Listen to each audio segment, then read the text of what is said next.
The first person to stand against any great evil is always the most courageous.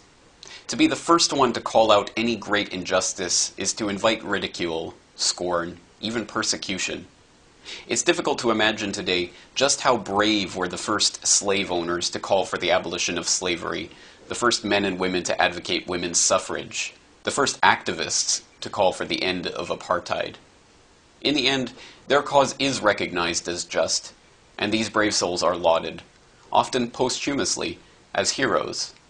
But in the beginning, no one wants to admit that they are a party, even unwittingly, to a great evil.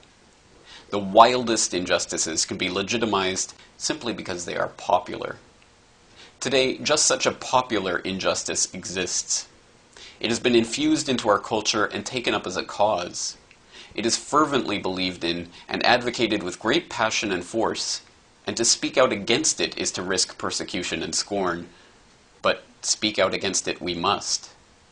The terrible injustice of our age has its roots in a most unlikely place, in the quaint villages and manicured gardens of the 19th century British gentry.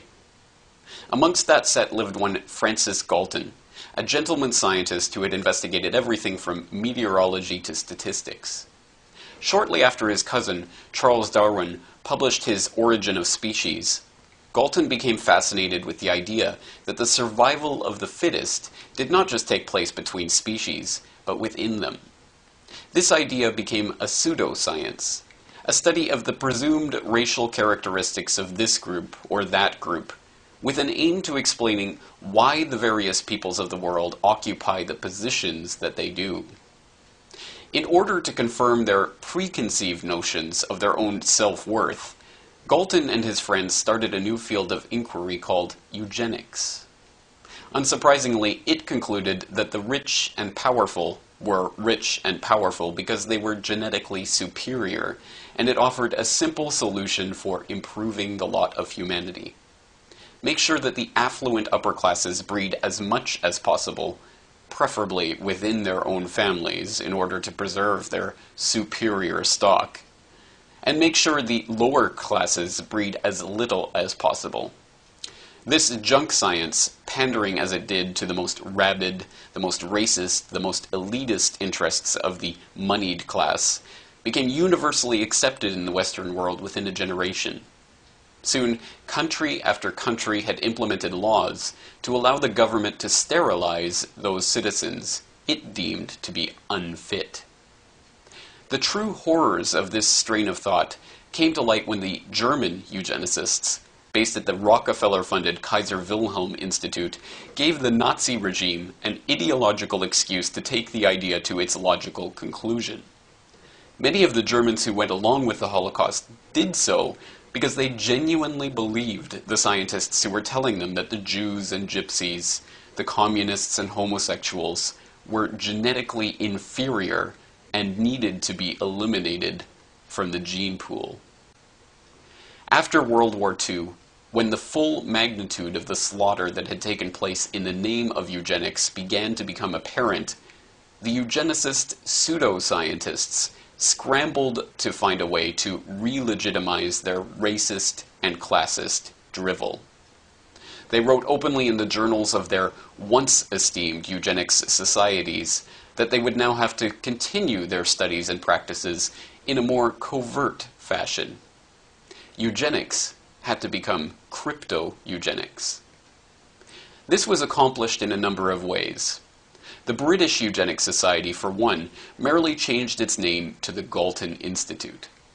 The American Eugenics Society morphed into the Population Council, a group set up by John D. Rockefeller III, where members continued to advocate the very same policies for reducing the population of third world countries as they always had, only now they did so in the name of fighting overpopulation rather than fighting bad genes.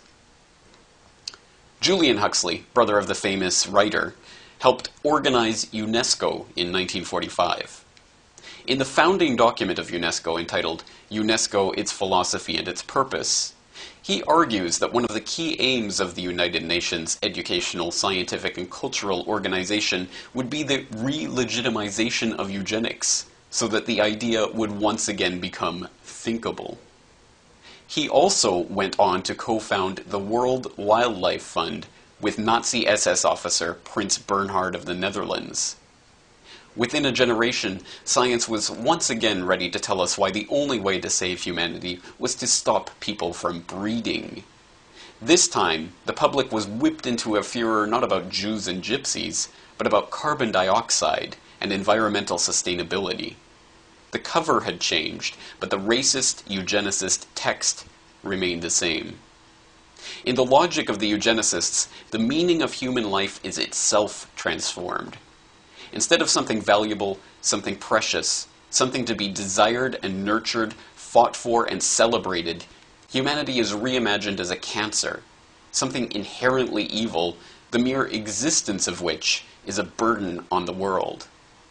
This, unsurprisingly, encapsulates the modern environmental movement's position almost perfectly. Human life is no longer something to be treasured, but something to be measured in carbon and then reduced.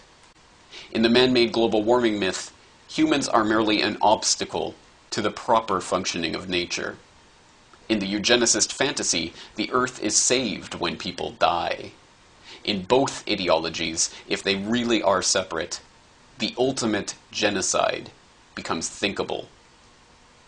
Now, the leaders of the world are meeting in Copenhagen to decide on the future of your world, of my world, of the world of our children and grandchildren.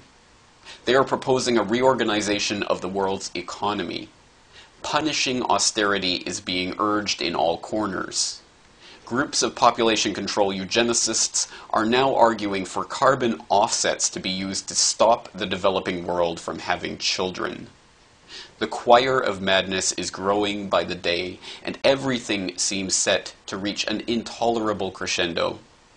And then, in the darkest hour, just as it seems the eugenicists are about to take over, along comes an insider, a hero, at the University of East Anglia, to leak the emails and documents with which the entire man-made global warming myth is exposed and the carbon reduction agenda is delegitimized. It is not always popular to stand against a great injustice, but it is always right. For the Corbett Report, I am James Corbett in Western Japan.